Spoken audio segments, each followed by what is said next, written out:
Hare Krishna. Hare Max, you Krishna. can start with Mangalacharan. Okay. Om Namo Bhagavate Vasudevaya. Narayanam Namaskritya Naram Chaiva Narottamam Devim Saraswatim Vyasam Tato Jayamudhirayet Nishtaprayeshva Bhadreshu Nityam Bhagavati Sevaya Bhagavatyuttama Shloke Bhaktir Bhavati Neshtaki Krishnaya Vasudevaya Devaki Nandanaya Cha Nanda Gopa Kumaraya Govindaya Namo Namaha जय श्री कृष्ण चैतन्य प्रभु नित्यानंद श्री अद्वैत गदाधर श्रीवासादि गौर भक्त वृंद की जय। हरे Krishna Krishna Krishna Hare Hare Hare Ram Ram Ram Hare Hare. Where's the screen? Hare Krishna Krishna Krishna Hare Hare Hare Ram Ram Ram Hare Hare. Hare Krishna Krishna Krishna Hare Hare Hare Ram Ram Ram Hare Hare.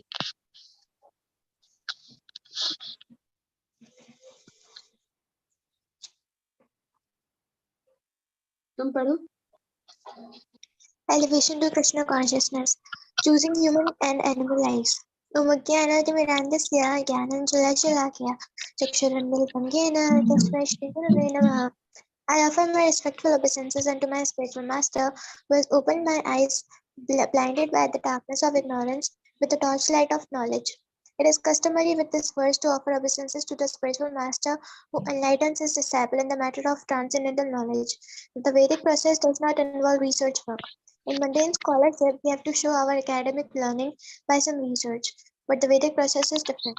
In the Vedic process, the research work is already done. It is complete, and it is simply handed down by disciplic succession from teacher to student. There is no question of research work because the instruments and the means with which one conducts such research work are blunt and imperfect. At this stage of our material existence, we are conditioned by many laws of nature. All conditioned souls are subject to four defects due to the imperfection of their senses. One defect is that the conditioned soul is certainly to commit mistakes. There is no man who does not commit mistakes. In India, for instance, Mahatma Gandhi was supposed to be a very great personality, but he also committed mistakes. 5 minutes before he came to the meeting at which he was killed, he was warned by confidential associates not to go, but he persisted. To commit mistakes is very natural in the conditioned state of life. Indeed, the popular saying has arisen to err is human. Another imperfection of the conditioned soul is that he is sure to be illusioned. Being illusioned means accepting something which is not. Phantasmagoria is to be factual. Every one of us is under the impression that we are these bodies, but actually we are not. Accepting the body to be the self is called illusion or Maya. The third imperfection is that conditioned souls have a tendency to cheat. We have often heard a storekeeper say, "Because you are my friend, I won't make any profit of you." But in actuality, we know that he is making at least 50% profit. There are so many instances of this cheating propensity. There are also many examples of teachers who actually know nothing but put forth theories in words like perhaps or it may be, while in actuality they are simply cheating their students. The fourth imperfection is that the senses of the living entity are not perfect. Our vision is so limited that we cannot see far away nor very near. The eye can see only under certain conditions, and therefore it is understood that our vision is limited. Similarly, all other senses are also limited. And it is not possible to understand the unlimited by those imperfect limited senses. The conclusion is that the Vedic process does not encourage us to endeavor to learn the absolute truth by employing our present senses, which are conditioned in so many ways. If we are to have knowledge, it must come from a superior source which is not conditioned by these four imperfections. That source is Krishna. He is the supreme authority of Bhagavad Gita, and he is accepted as the perfect authority by so many saints and sages. Those who are serious students of Vedic literature accept authority. Bhagavad Gita, for example, is not a scholarly presentation which arose out of so much research work. It is perfect knowledge that was taught by Lord Krishna to Arjuna on the battlefield of Kurukshetra, and we receive information from it that in previous ages Sri Krishna also taught it to the sun god Vivaswan, and it was handed down from time immemorial from Vivaswan by disciplic succession. Imam Vivasvate yogam proktavan aham avyayam Vivaswan manave praha manurikshava kave bravit. The blessed Lord said, I instructed this imperishable science of yoga to the sun god Vivaswan, and Vivaswan instructed it to Manu, the father of mankind, and Manu in turn instructed it to Ikshvaku.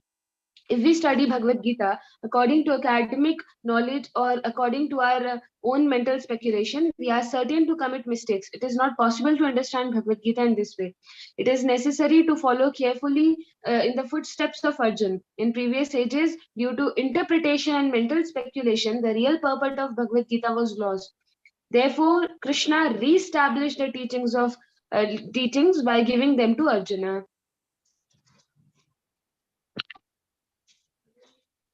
एवं परंपरा प्राप्तम् इमं राजर्षयो विदुः सकाले नेह महता योगो नष्टः परन्तप स एवायं मया तेद्य योगः प्रोक्तः पुरातनः भक्तोऽसि मे सखा चेति रहस्यं एतदुत्तमम्.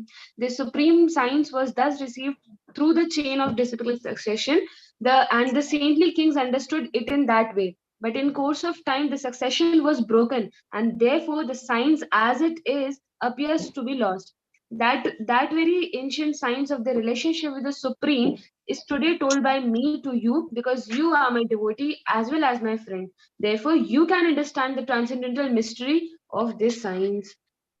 Thus, whoever follows in the footsteps of Arjuna, approaching Krishna in a spirit of devotion, can understand the purpose of Bhagavad Gita as well as all other Vedic literatures.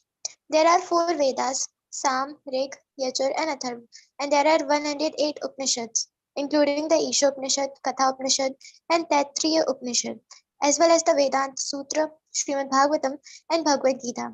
These literatures are not meant for any particular class of men, but for the totality of human society. All societies can take advantage of Vedic knowledge to perfect human life. As pointed out before, human life is not meant for self gratification, but for understanding God, the universe, and our own identity. From Vedic literatures, we can understand that this material world is only a partial manifestation of the complete creation of God. The larger portion of God's creation is found in the spiritual world, spiritual world of the Vaikuntras. Above and beyond this material nature, there is a superior spiritual nature, as Krishna states in Bhagavad Gita. Bhumirapo nalo vayuhu kammano buddhirev cha ahankara iti yamme bhinna prakritirashtadha apareyamidastvanyam prakritim vidhi me param jiva bhuta mahabaho yayedam dharyate jagat. Earth, water, fire, air, ether, mind, intelligence, and false ego. Altogether, these eight comprise my separated material energies. Besides this inferior nature, O mighty Arjuna, there is a superior energy of mind, which is all living entities who are struggling with material nature and sustaining the universe. There are many material universes clustered together, and all these universes constitute the material creation. Beyond these clusters of countless material universes is the spiritual sky, which is also mentioned in Bhagavad Gita. न तद्भासयते सूर्यो न शशाङ्को न पावकः यद्गत्वा न निवर्तन्ते तद्धाम परमं मम. That abode of mine is not illuminated by the sun or moon nor by electricity, and anyone who reaches it never comes back to this material world. Its superior nature, which is beyond this material nature, is eternal. There is no history of its ever beginning, ever having begun. It has neither beginning nor end. परस्तस्मात् भावोऽन्यो अव्यक्तो अव्यक्तात् सनातनः यः स सर्वेषु भूतेषु नाश्यस्तु न विनश्यते अव्यक्तो अकरिष्यति उक्तस्तम् अहो परमां गतिं यं प्राप्य न निर्वर्तन्ते तद्धाम परमं मम. There is another eternal nature which is transcendental to this manifested and non-manifested matter. It is supreme and is never annihilated. When all in this world is annihilated, that part remains as it is. That supreme status is called unmanifested and infallible, and is the highest destination. Going there, one never returns from that, my supreme abode. The Vedic religion or Varnashram Dharma is called eternal because no one can trace out its beginning. The Christian religion has a history of 2000 years, and the Mohammedan religion has a history of 1300 years. But if we try to trace out the origins of Vedic religion, we will not be able to find a beginning. Varnashram Dharma is accepted as the eternal religion of the living entity. We often say that God created this material world, and this means that God existed before the world. Since the Lord was existing before this material manifestation, he is not subject to this creation. If he were subject to the laws of the material world, how could he have created it? That the Lord is simultaneously identical with his creation and yet exists in his completeness apart from it is stated in Bhagavad Gita. मया ततमिदं सर्वं जगदव्यक्तमूर्तिना मत्स्थानि सर्वभूतानि मा चाहं तेष्वस्थितः न च मत्स्थानि भूतानि पश्य मे योगमैश्वरम् भूतभृन्न च भूतस्थो ममात्मा भूतभावनः. In my transcendental form I pervade all this creation. All things are resting in me, but I am not in them. Again, everything that is created does not rest on me. Behold my mystic opulence. Although I am the maintainer of all living entities, and although I am everywhere, still myself is the very source of creation. Actually, we are all spirit souls and are intended to associate with God in the spiritual sky, where there are innumerable spiritual planets and innumerable spiritual living entities. However, those who are not fit to live in that spiritual world are sent to this material world. This very idea is expressed by Milton in Paradise Lost.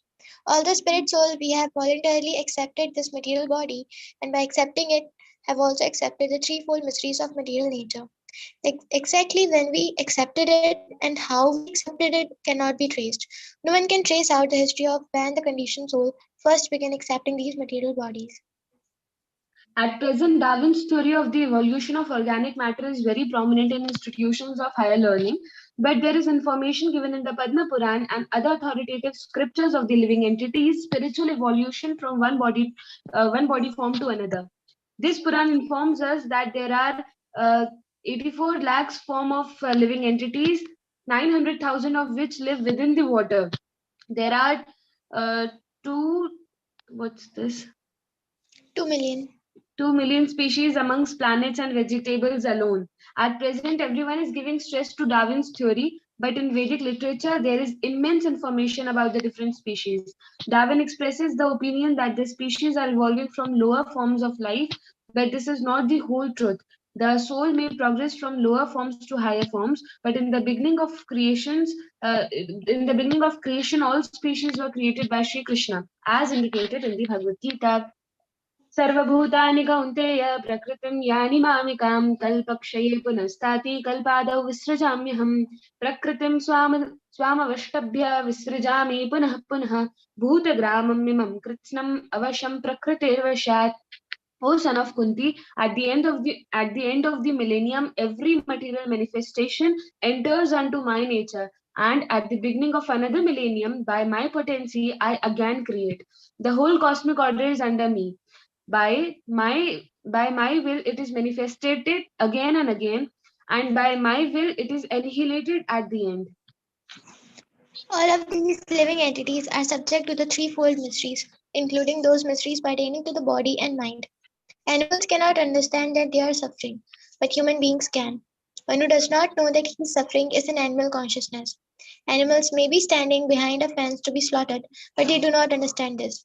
As human beings, we should be cognizant that we are suffering the pains of birth, old age, disease, and death, and should be inquisitive to know how to avoid these mysteries. We have been suffering from the beginning of our birth, when as a baby we were tightly placed for 9 months in the womb of a mother. After birth, suffering continues.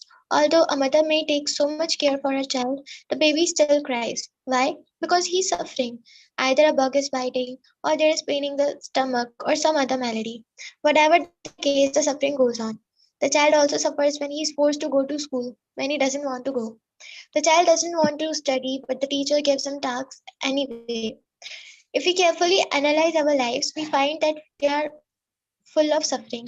Generally speaking, conditioned souls are not very intelligent, and therefore they go on suffering without ever inquiring why. We should understand, however, that this suffering is there, and if there is remedy, we must take advantage of it. The great sage Rishabh instructed his sons in this way: My dear boys, in this life you have acquired these beautiful bodies. Now you should know that they are not meant for sense gratification like the bodies of hogs and dogs, but for spiritual realization. Essentially, what Rishabh is saying is that a life of sense gratification is meant for stool eaters like hogs. And now that we have a higher form of life, we should not try to imitate the lower forms. Recently, we were surprised to see, while walking in Central Park in New York City, that a group of young American boys and girls were engaging in worshipping hogs. While we were chanting Hare Krishna, these groups of youngsters were chanting hog, hog, hog. They're actually parading with hogs in Central Park and bowing down before them and worshipping them. They actually wanted one hawk to become president and they wanted the hawks to lead them. This has gone to such lengths that at 1B in a Seattle, there was a okay, there was a demonstration with hogs in which the boys and girls undressed themselves and got in the mud and played with the hogs. And in this way, they were associating with the hogs and pigs which they worship. All this is going on in a country where the young people have good looking bodies, a great deal of money, and so many other advantages over the young people of other nations. The result of gaining all these advantages is that they have simply taken to hog worship. Such hog worship was anticipated long, long ago and was described in Srimad Bhagavatam, which was compiled at least 5,000 years ago. The point is that a beautiful situation in life should be utilized for a beautiful end, not for degraded forms of worship. In the Vedic histories, we find that there were many exalted emperors and kings who practiced austerities and penances. Dhruv Maharaj, Ambrish Maharaj, and Yudhishthir Maharaj were all great kings and were most opulent, but at the same time they were great sages. Thus, they set the example for those who have acquired this good opportunity for a beautiful human form of life with all the facilities for economic development and good living. This opportunity should be used to attain an even better life, and this can be actualized by practice of penance. At present, we are existing in these material bodies, but if we take to the process of Krishna consciousness, our consciousness will be purified. Although American and European, the young students who are voluntarily practicing Krishna consciousness are very pleased to practice it. The process is not troublesome but pleasing. Now they realize that pure existence constitutes the difference between animal life and human life. If we purify our existence simply by following the basic regulations of Krishna consciousness, which involve abstaining from illicit sexual connection, meat eating, intoxication, and gambling, we will gradually rise to attain our spiritual existence, which is completely pure. The sage Rishabh told his sons that once they purified their existence, they would have unlimited happiness. We are all intended to attain peace and happiness, but whatever peace and happiness we find in this material world is limited. If we but purify our existence and attain spiritual existence, we will experience unlimited peace and happiness. The spiritual world is not dry or abstract. As pointed out before, there is varietedness there. A part of the spiritual pleasure experienced in the Vaikuntras is the pleasure of dancing. There are also young girls and young boys there. Indeed, there is no such thing as old age or disease or death or the pains of birth. If we want to participate in the unlimited happiness, knowledge, and eternal life, which constitute our actual heritage in the spiritual world, we should not waste this life by working hard for sense gratification and worshipping hogs. We should accept a life devoted to the cultivation of Krishna consciousness, and then we will get unlimited happiness and unlimited pleasure. This is the sum and substance of Krishna consciousness movement. Very bold. Heart struggle for happiness. In the revealed scriptures, the Supreme Lord is described as Satchidananda Vigraha. Sat means eternal, Chit means fully cognizant, Ananda means joyful, and Vigraha means he is a person. Thus, the Lord or the Supreme Godhead, who is one without a second, is a full cognizant and eternally joyful personality with a full sense of his identity. No one is equal to him or greater than him. This is a concise description of the Supreme Lord. The living entities we are minute samples of the Supreme Lord, and being so, they therefore find in their activities the desire for eternal existence, for complete knowledge, and for happiness. These desires are evident in human society and in the upper planetary systems, Svargalok, Janalok, Tapolok, Marlok, Brahmalok, etc. The living entities enjoy a longer duration of life, an increased amount of knowledge, and a generally more blissful existence.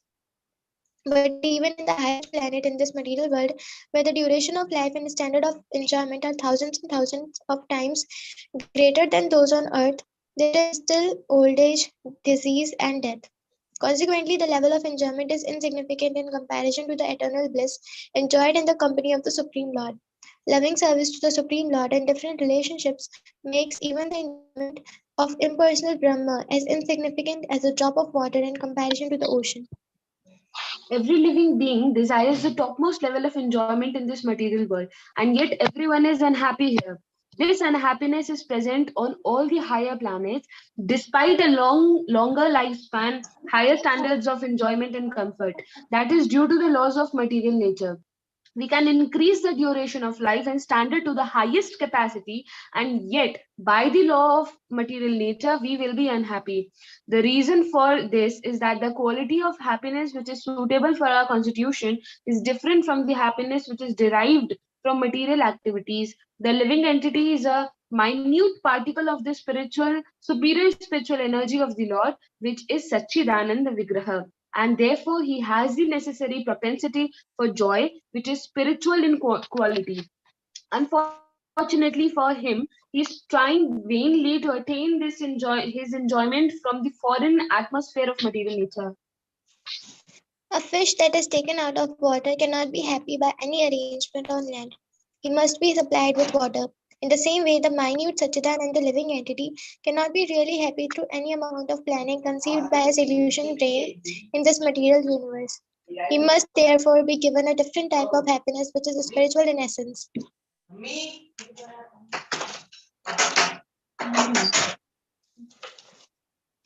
Our ambition should be aimed at enjoying spiritual bliss and not this temporary happiness. Some philosophers claim that spiritual bliss is attained by negating material happiness and material existence.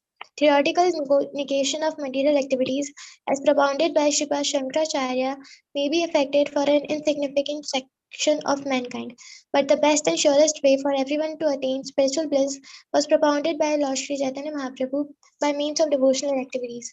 These devotional activities can change the very face of material nature. Hankering after material happiness is called Hmm. lust, and lusty activities are sure to meet with frustration in the long run. The body of a snake is very cool, but if a man, wanting to enjoy this coolness, garlands himself with a venomous snake, he will surely be killed by the snake's venomous bite. The material senses are compared to snakes. Indulgence in material happiness will surely kill our spiritual identity. Therefore, a sane man should be ambitious to find the real source of happiness. In order to find this source, however, we need some knowledge of what that happiness is. There's a story of the foolish man who had no experience with sugarcane. When he asked his friend about the characteristics of sugarcane, he was imperfectly informed that sugarcane resembles the shape of a bamboo stick. Consequently, he began trying to extract juice from bamboo sticks, but naturally, he was baffled in his attempts. This is a situation with the illusioned living entity who, in his search for eternal happiness, tries to extract happiness from this material world, which is not only full of miseries but is also transient and flickering. In Bhagavad Gita, the material world is described as being full of miseries. A Brahma Bhuvana Loka Punaravartino Arjuna Mamupetya Tukonteya Punarjanma na Vidyate. From the highest planet in the material world down to the lowest, all the places of misery where repeated birth and death, all are the places of misery where repeated birth and death take place. But one who attains to my abode, O son of Kunti, never takes birth again. The ambition for happiness is natural and good, but the attempt to derive it from inert matter by so-called scientific arrangements is an illusory attempt doomed to frustration. Those who are befooled cannot understand this. How a person is driven by lust for material happiness is also described in the Bhagavad Gita. Idam adya maya labdham imam prapse manoratama idam astidam api me bhavishyati punardhanam.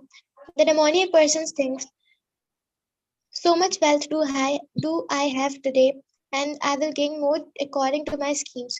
So much is mine now, and it will increase in the future more and more.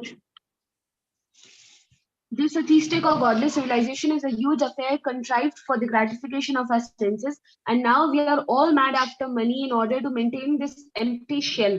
Money is sought after by everyone because that is the medium of exchange for objects for sense gratification. Obviously, the expectation of peace in such an atmosphere of gold rush pandemonium is a utopian dream. As long as there is a slightest tinge of sense gratification or desire for sense gratification, peace will remain far, far away.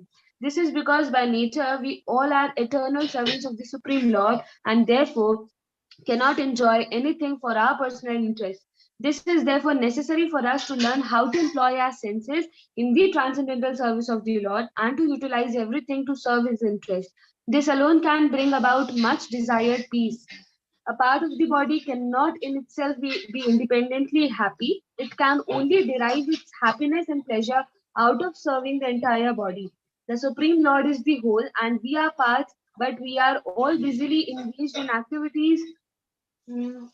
in activities of self-interest. No one is preparing to serve the Lord. This is the basic cause for our conditioning in material existence and for our resultant unhappiness. From the highest executive in his skyscraper office down to the coolie in the street, all are working with the thought of accumulating wealth, legally or illegally. Actually, it is all illegal for to work for one's self-interest is both unlawful and destructive. Even the cultivation of spiritual realization for one's own self-interest is unlawful and destructive. The point is that all activities must be directed to the satisfaction of Krishna and his service. Those who are engaged in the transcendental loving service of the Supreme Lord wrongfully think that they are accumulating so much money day after day. Those who are not engaged. Asha Pasha Shatairbadha Kama Krodha Parayanaha Ihante Kama Bhogartham Anyayenartha Samchayan. Being bound by hundreds and thousands of desires by lust and anger, they secure money by illegal means for sense gratification. Okay. Consequently, although there is no lack of money in the world, there is a scarcity of peace. So much human energy is being diverted to making money, for the general population has increased its capacity to make more and more dollars. But in the long run, the result is that this unrestricted and unlawful monetary inflation has created a bad economy all over the world and has provoked us to manufacture huge and costly weapons to destroy the very result of such cheap money making. The leaders of the big money making countries are not really enjoying peace but are making plans to save themselves from imminent destruction by nuclear weapons. In fact, huge sums of money are being thrown into the sea by way of experiments with these dreadful weapons. Such experiments are being carried out not only at huge cost but also at the cost of many lives. In this way, the nations are being bound by the laws of karma. When men are motivated by the impulse for sense gratification, whatever money is earned is spoiled, being spent for the destruction of the human race. The energy of the human race is thus wasted by the laws of nature because of man's aversion to the Lord, who is actually the proprietor of all energies. And it's 6 now. Okay, so we'll end the session here.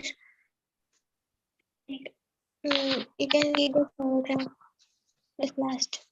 Okay. Wealth is worshipped and is referred to as Mother Lakshmi or the goddess of fortune. It is her position to serve Lord Narayan, the source of all Naras or living beings. The Naras are also meant to serve Narayan under the guidance of the goddess of fortune. The living entity cannot enjoy the goddess of fortune without serving Narayan, and thus whoever desires to enjoy her wrongfully will be punished by the laws of nature. These laws will make certain that the money itself will bring about destruction instead of peace and prosperity. Hare Krishna. Hare Krishna, Hare Krishna, Krishna Krishna, Hare Hare, Hare Rama, Rama Rama, Hare Hare. Jai Jagat